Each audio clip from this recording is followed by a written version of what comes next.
जिनके बारे में अगर हम कहें तो एक ऐसे शख्स हैं जिन्होंने अपनी लेखनी के द्वारा तमाम ऐसे लोगों को जिंदगी दी है, तमाम ऐसे लोगों के जीवन को संवारा है। भोजपुरी इंडस्ट्री का मुझे लगता है कि कोई भी ऐसा गायक नहीं बचा होगा जिनको अपनी लेखनी से अपना गीत इन्होंने न दिया हो। हमारे तरफ से जन आदर्श भारत के तमाम श्रोताओं बंधुओं को सबको प्रणाम है। ये कहा जाए कि जो है 2022 में फिर जब चुनाव हुआ और धर्मेंद्र यादव को हरा करके कैसा लग रहा है अभी?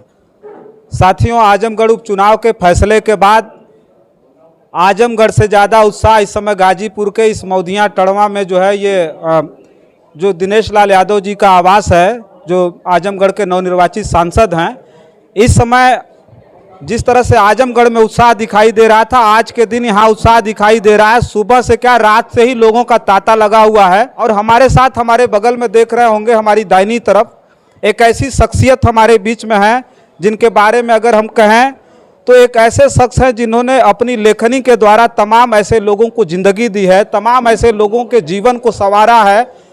ऐसे शख्स हमारे बीच में प्यारे लाल यादव जी हैं जो बेहतरीन कवि हैं, इतना ज़बरदस्त कवि हैं कि इनकी ये कोई भोजपुरी इंडस्ट्री का मुझे लगता है कि कोई भी ऐसा गायक नहीं बचा होगा जिनको अपनी लेखनी से अपना गीत इन्होंने न दिया हो। इतनी बड़ी जो है हस्ती हमारे बीच में है और आज हम जानेंगे इस खुशी के इस मौके पर कि दिनेश लाल यादव निरहुआ जी जो भोजपुरी के सुपरस्टार थे आज वो माननीय बन गए हैं। तो सबसे पहले तो आप सभी लोगों को बहुत बहुत बधाई, पूरे परिवार को। हमारे तरफ से जन आदर्श भारत के तमाम श्रोताओं बंधुओं को सबको प्रणाम है। और सर्वप्रथम हम प्रणाम गाजीपुर की धरती को करेंगे, टड़वा गांव को करेंगे कि जिस मिट्टी में हम भाइयों ने जन्म लिया, दिनेश लाल यादव, प्यारे लाल यादव, विजय लाल यादव, प्रवेश लाल यादव। और इसके साथ साथ पूरे यूपी बिहार की जनता को प्रणाम इसलिए करेंगे कि संगीत जगत में, गायकी जगत में, लेखन जगत में हम लोगों को मुकाम दिया। और नेतागिरी के रूप में अगर हम आजमगढ़ की धरती को प्रणाम करेंगे जिन्होंने आज एक सांसद का पद दे करके और हम लोगों को नवाजा है। और इस ऋण को हम न उत्तर प्रदेश बिहार को भूलेंगे, न आजमगढ़ को भूलेंगे, न गाजीपुर को भूलेंगे, न टड़वा गांव को भूलेंगे। सर, एक बात हम ये कहना चाहेंगे कि अभी तो भोजपुरी के सुपरस्टार थे और तमाम जो आपका परिवार की बात करें तो 80% लोग जो है भोजपुरी इंडस्ट्री में हैं। तो अभी तो आप उधर अपना बहुत बड़ा मुकाम बना ही रहे थे। अब राजनीति में जिस तरह की ज़बरदस्त एंट्री हुई है उसके लिए क्या कहेंगे? उससे तो केवल आजमगढ़ नहीं, गाजीपुर भी मुझे लगता है कि बहुत गौरवान्वित हुआ है। हम लोग बचपन में, दिनेश सब छोटे थे तो एक गाना हम लोगों ने बनाया था नेतागिरी के ऊपर ही कि केहू जौन किया नहीं करके दिखाएंगे। तो हम लोगों उसको ड्रामेटिकल लिया था, एक गाना बनाया था कि लोगों को सुनाएंगे और राजनीति पे टिप्पणी करेंगे, समस्या पे टिप्पणी करेंगे कि कोने कोने बिजली का तार दौड़ाएंगे, रोड और खड़ंजा फेंकवाएंगे। तो ये तो हमारे बचपन का सपना था और यही सपना आगे चल कर के मुकाम बन करके और आज सांसद के रूप में जो हम लोग को ये ताज मिला है, ये प्यार मिला है आजमगढ़ की धरती से, तो जो कहे हैं उसको आज करने का हमको मौका मिला है। मुझे लगता है कि जब वो भोजपुरी में नए थे, बिल्कुल चलना आप सिखा रहे थे, तभी से राजनीति का सृजन आपने बोना शुरू कर दिया था, जो पौधा है लगाना शुरू कर दिया था, ये माना जाए? जी जी, बिल्कुल माना जाए, क्योंकि हम तो राजनीति में तो हम सन 1984 में इंदिरा गांधी की हत्या जब हुई थी तब से मैं राजनीति का गाना लिखा। सन 80 से मैंने गाना लिखना शुरू किया, 84 में इंदिरा गांधी की हत्या पर लिखा था। फिर पार्टी बनी, इसी घर में समाजवादी पार्टी के हमारे एक छोटे भाई हैं विजय लाल यादव जी, उनके लिए भी हमने गाना कम से कम 4-5 हज़ार गाना लिखा। तो राजनीति से भी हम लोगों का और जनता की सेवा से, जनता की सेवा तो हम लोग गा बजा के करते ही थे, लेकिन आज हम लोगों को करने का मिला है आदेश और जनप्रतिनिधि बन करके, तो इसके लिए हम सबके रेडी हैं। देखिए, आप तो भोजपुरी में एक बहुत बड़ा नाम आपका है, बहुत बड़ा नाम की बात करें और उस चीज़ को शायद आप हल्के में लेते होंगे, लेकिन पूरा देश जानता है जितना बड़ा आपका नाम है, बहुत गौरव है। और इस परिवार के गौरव की बात करें तो आप इस परिवार को वहाँ पर पहुँचाने का काम आपने ही किया है। तो अभी हम बात करेंगे राजनीति में। तो राजनीति में जहाँ विजय लाल यादव की बात आ गई, ये बिरहा के जो है सम्राट कहे जाते हैं भोजपुरी इंडस्ट्री में, वो भी अभिनेता हैं। अभी राजनीति की अगर बात करें तो समाजवादी पार्टी से जो है समाजवादी पार्टी का प्रचार कर रहे थे, लेकिन इस बार उपचुनाव में ये देखा गया कि इक्का दुक्का बार वो आजमगढ़ में दिखे, लेकिन किनारा कर लिया। क्या लग रहा था, कुछ परिवार का भी ज़्यादा दबाव था क्या? नहीं, दबाव नहीं था। देखिए, लोकतंत्र है और विचारधाराएं हैं। हम किस चीज़ को पसंद करते हैं। हम किसी दुकान में जाते हैं तो कोई कपड़ा हम पसंद करते हैं, किसी को आप पसंद करते हैं। तो ये नहीं कहा जाएगा कि हमारे दबाव में आपने लिया है, आपके दबाव में हमने लिया है। आपने अपनी चीज़ों को पसंद किया है और इक्का दुक्का की बात नहीं थी। 15 दिन का यह प्रचार था। जब जब उनको याद किया, ऊपर के नेताओं ने याद किया, तो अपना जाके वो प्रचार किए और ईमानदारी से किए और ईमानदारी से पेश भी आए। तो इसके लिए हम लोगों में न किसी प्रकार का कोई मतभेद है, न किसी प्रकार का आत्मग्लानि है।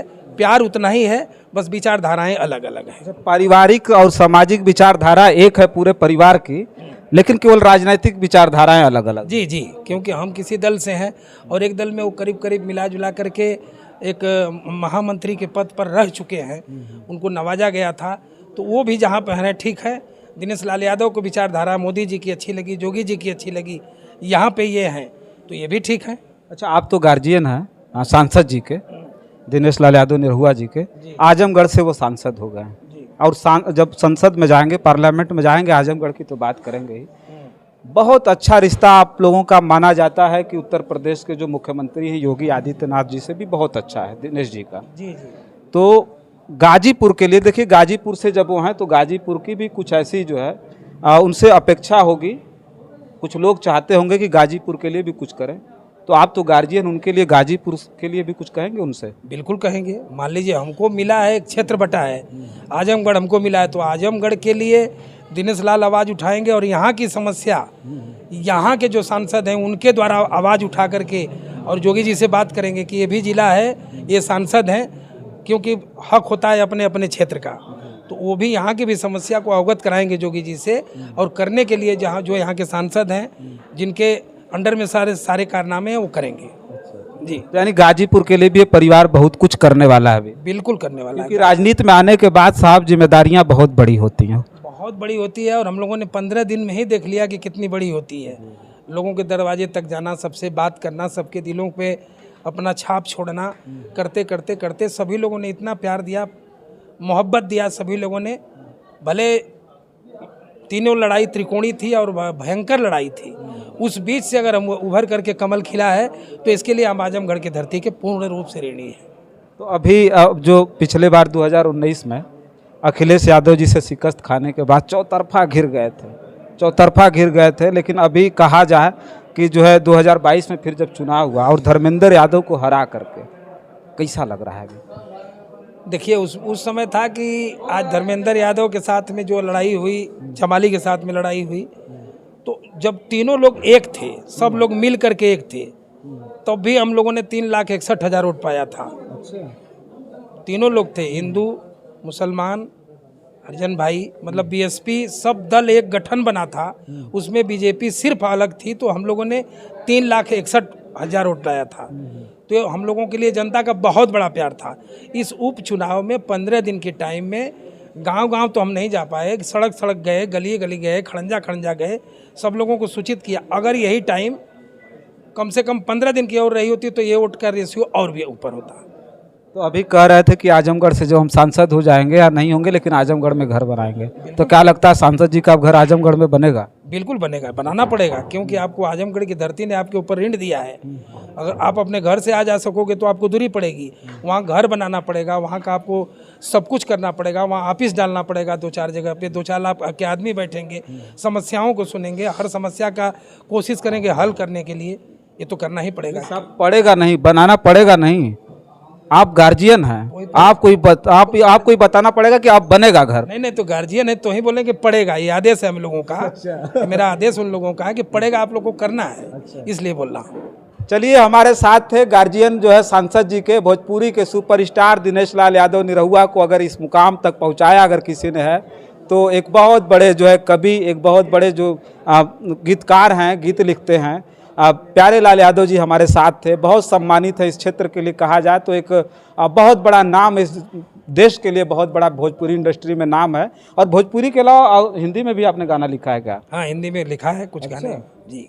तो हिंदी में भी गाना लिखा है, तो सोच लीजिए कितना बड़ा नाम है। और किसी से भी मतलब परिचय के मोहताज नहीं, पूरे देश भर में इनसे आज हम बात कर रहे थे। और मैं खुद बहुत गौरवान्वित हूँ कि जिस लक्ष्य को लेकर के ये चल रहे हैं, भोजपुरी इंडस्ट्री में इस परिवार को इन्होंने मुकाम दिया, अब उन्हीं बच्चों के हाथ को, अंगुली को पकड़ करके राजनीति की तरफ ले जा रहे हैं। राजनीति एक बहुत बड़ी समाज सेवा है और आने वाले समय में ये परिवार भोजपुरी इंडस्ट्री के लिए तो बहुत कुछ कर दिया, लेकिन क्या राजनीति में भी अपना जो है जलवा दिखा पाएगा, ये तो आने वाला वक्त बताएगा। तब तक के लिए आप देखते रहिए जनादर्श भारत। बहुत बहुत धन्यवाद।